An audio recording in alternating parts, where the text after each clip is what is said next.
Hello. जय driving school में आपका स्वागत है। मेरा नाम जयश्री सोमैया है एंड आज हम कर्ब साइड स्टॉप कैसे करेंगे टेस्ट में वो मैं बताऊंगी। ऑटोमेटिक कार में कैसे किया जाता है, मैनुअल कार के बारे में भी बाद में बताऊंगी। तो चलो देखते हैं कि टेस्ट में कर्ब साइड स्टॉप कैसे किया जाता है। जब आप टेस्ट में जाओगे और आप टेस्टिंग ऑफिसर के साथ आप अपनी गाड़ी में बैठोगे टेस्ट के लिए जाने के लिए, तब वो कहेगा कि आज आप टेस्ट में कर्ब साइड स्टॉप करोगे और उसमें आपको इंजन बंद करना है। जब टेस्ट में कर्ब साइड स्टॉप करो तब इंजन बंद करना है, वो ऐसा कहेंगे। अच्छा, तो हम देखते हैं कैसे कर्ब साइड स्टॉप किया जाता है। अच्छा, आप ये गाड़ी में बैठे हुए हो और ये एक हिल है, मैंने हिल ड्रॉ किया है और ये यहाँ मैंने लिखा है कर्ब साइड स्टॉप। अच्छा, उसमें जब आपको कहा जाए कि जब टेस्ट में शुरू हो जाए और कहीं वो ले जाए टेस्ट एरिया में, तब वो कहेंगे कहीं भी कि आप ये रोड पे आप कर्ब साइड स्टॉप करो। तो उसमें वो रोड फ्लैट भी हो सकता है या थोड़ा हिली भी हो सकता है या ज़्यादा भी हिली हो सकता है। कोई भी रोड पे वो टेस्ट में कर्ब साइड स्टॉप करने को कहेंगे। तो अब आपको जब कहे उसका मीनिंग ये नहीं है कि इमीडिएटली कर्ब के नज़दीक जाके खड़े रह जाओ, क्योंकि आपको 30 जहाँ आपको सोचना है कि कहाँ मैं खड़ा रहूँगा या खड़ी रहूँगी।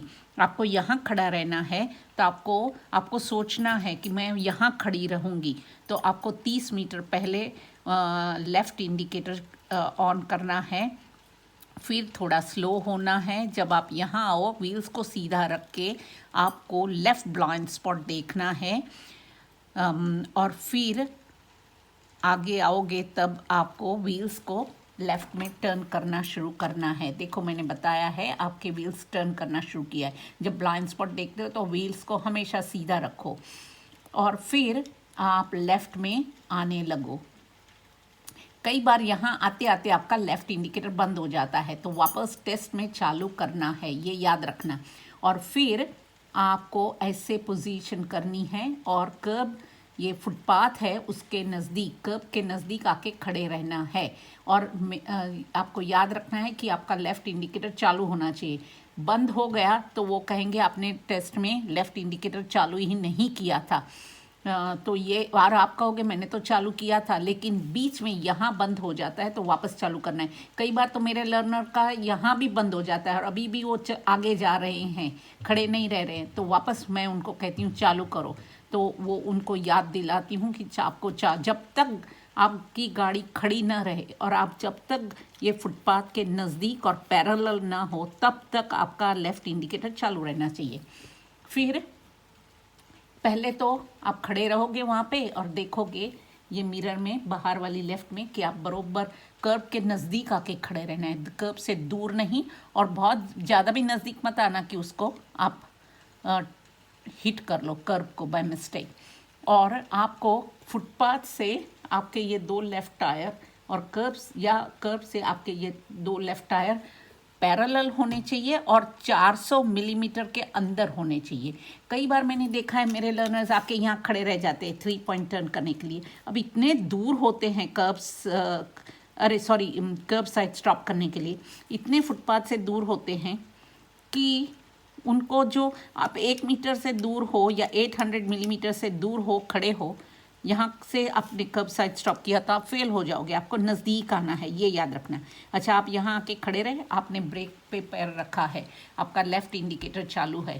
पहले तो आपको जैसे आप खड़े रहो, ब्रेक आपने दबाई है पैर से, पहले हैंड ब्रेक खींचो, बाद में ड्राइव में से गियर को पार्क में डालो, बाद में आपका लेफ़्ट इंडिकेटर बंद करो और बाद में इंजन को बंद करो। आपको टेस्ट में इंजन बंद करना ही है, याद रखना, भूलना मत। शांति से सब कुछ करना तो आपको एक के बाद एक स्टेप समझ याद आएगा और आप करोगे। जल्दी जल्दी कोई करने की ज़रूरत नहीं है। दूसरा, जब फिर वो कहेगा चालू करो गाड़ी को, तो आप गाड़ी को चालू करेंगे। पहले इंजन शुरू करना है, फिर आपको राइट इंडिकेटर करना है, बाद में ब्रेक दबा के गियर को पार्क में से ड्राइव में लाना है। फिर हाथ वो अपना लेफ्ट हैंड ब्रेक पे रखना है। आंखें आपकी रियर विजन मिरर और राइट साइड के मिरर में रखनी है। हम देख रहे हैं ये दोनों मिरर में कि पीछे से कोई गाड़ी आ रही है, और पैर को एक्सेलरेटर पैडल पे लाना है, गो पैडल पे लाना है। क्योंकि जब आपने हैंड ब्रेक खींची है तो हैंड ब्रेक खाली 2 बैक वाले टायर पे ही काम करती है। तो आपको गाड़ी, जब आप पैर ब्रेक से उठा के एक्सेलरेटर पैडल पे आओगे तो आपकी गाड़ी पीछे नहीं जाएगी। तो आपने तैयारी कर ली है बाहर निकलने की, फुटपाथ से निकलकर रोड पे आने की। तो आपका हाथ हैंड ब्रेक पे है, आंखें मिरर में हैं, राइट इंडिकेटर चालू ही है और पैर एक्सेलरेटर पैडल पे है।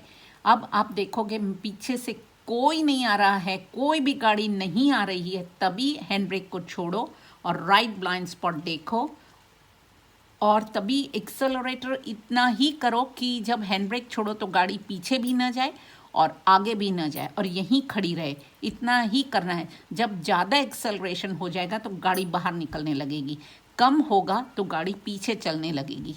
तो पीछे नहीं जाने देनी चाहिए। जब आप हैंड ब्रेक छोड़ो तो गाड़ी को पीछे नहीं जाना है, तो ये याद रखना है। और फिर ब्लाइंड स्पॉट देखो राइट वाला हैंड ब्रेक छोड़ने के बाद, और सीधा बाहर निकल के आओ। तो मिरर में नज़र रखते हुए बाहर निकल आओ, रोड पे, फुटपाथ से रोड में आ जाओ। जब रोड पे आ गए पूरे, और तब राइट इंडिकेटर अपना बंद करो। जैसे आप पूरे रोड पे आ गए और सीधे होने लगे, यहाँ आ गए और सीधे जाने लगे, तब आपका इंडिकेटर बंद करो, नहीं तो उसके पहले बंद मत करना राइट वाला इंडिकेटर। तो ये ध्यान रखना है। अब क्या लोग किस लर्नर की कहाँ मिस्टेक होती है। पहले तो यहाँ इंडिकेटर उन्होंने ऑन किया है, यहाँ भी इंडिकेटर ऑन है, जैसे यहाँ आते वो बंद हो जाता है, और वो बेचारे कई बार भूल जाते हैं कि मेरा इंडिकेटर बंद है। तो वो एक मिस्टेक हुई इंडिकेटर की। बाद में वो जब गाड़ी बंद करते हैं, इंजन बंद करते हैं, तो उन्होंने पहले कई बार मोस्टली सभी लोग पहले पार्क में डाल देते हैं। नहीं, पहले हैंड ब्रेक खींचना है, बाद में पार्क गियर चेंज करना है, फ्रॉम ड्राइव टू पार्क। बाद में कई बार वो लोग इंडिकेटर बंद करना भूल जाते हैं और इंजन फट से बंद कर देते। कोई भी जल्दी मत करना, धीरे धीरे मैंने जो स्टेप बताए उसी तरह करना है। फिर इंडिकेटर अपना लेफ़्ट चालू रह गया है, उन्होंने इंडिकेटर नहीं बंद किया। जब वो गाड़ी शुरू करते हैं तो उनका लेफ़्ट इंडिकेटर चालू हो जाता है, बट वो देखते नहीं हैं डैशबोर्ड पे कि मेरा लेफ़्ट इंडिकेटर चालू है राइट। उनको लगता है मैंने राइट इंडिकेटर चालू कर दिया, और फिर वो गियर चेंज करते हैं, ड्राइव में लाते हैं और हैंड ब्रेक छोड़ते हैं। ब्लाइंड स्पॉट देख के बाहर निकल आते हैं जब गाड़ी ब्लाइंड स्पॉट में नहीं है। तो वो लेफ़्ट इंडिकेटर से राइट में बाहर आ गए, तो वो भी इंडिकेटर मिस्टेक हो गई। कई बार जब ये लर्नर्स ब्लाइंड स्पॉट देखते हैं, बाद में हैंड ब्रेक छोड़ते हैं और फिर वापस ब्लाइंड स्पॉट देखना भूल जाते हैं। तो ये टेस्ट में क्या कहते हैं कि जब भी आप बाहर निकलो रोड पे, फुटपाथ से, तो आपको निकलने से जस्ट पहले ही देखना है और निकल आना है सीधा। बट आपने ब्लाइंड स्पॉट हैंड ब्रेक छोड़ने से पहले देखा और फिर हैंड ब्रेक रखी, तो क्या होता है कि आपको 1 सेकेंड लग गई निकलने में, या फ्रैक्शन ऑफ सेकेंड भी लग गई, तो कहते हैं पीछे ट्रैफिक बदल सकता है, सिचुएशन ऑफ द ट्रैफिक भी बदल सकती है, कोई भी गाड़ी आ सकती है। इसलिए आपको ध्यान रखना है कि आपको वापस ब्लाइंड स्पॉट देखना है। भले आपने पहले देख लिया, कोई चिंता मत करो, हैंड ब्रेक छोड़ो, वापस देखो और फिर चले आओ रोड पे। तो blind spot just before you come out आपको देखना है, ये याद रखना है, नहीं तो आपको वहाँ फेल कर देंगे। आपने कई लोग तो ब्लाइंड स्पॉट देखते हैं, फिर देर लगाते हैं हैंड ब्रेक छोड़ने में, फिर बाहर निकलने में, और तभी वो ब्लाइंड स्पॉट देखना भूल जाते हैं। तो वो तो कम्प्लीटली फेल आइटम है, क्योंकि 4-5 सेकेंड चली गई और आपने ब्लाइंड स्पॉट नहीं देखा। तो बाहर फुटपाथ से जब बाहर आओ तो आपको ब्लाइंड स्पॉट देखना है। दूसरा, कई बार कई लर्नर हैंड ब्रेक ही छोड़ना भूल जाते हैं। जैसे ड्राइव में डालते हैं, उनके 2 हाथ स्टीयरिंग व्हील पे, लेफ्ट हैंड स्टीयरिंग व्हील पे आ जाता है और फिर ब्लाइंड स्पॉट देख के निकलने लगते हैं। और जैसे ये यहाँ आते हैं, यहाँ से यहाँ, और हैंड ब्रेक ऊपर होती हैं उन्होंने छोड़ी नहीं है तो हैंड ब्रेक बीप करने लगेगी। तो फिर और उन्हें तभी पता नहीं चलेगा कि क्या हो रहा है, क्योंकि टेस्ट में वो घबराए हुए होते हैं, नर्वस होते हैं। तो कई बार उनकी हैंड ब्रेक उनको पता ही नहीं चलता कहाँ से आवाज़ आ रही है।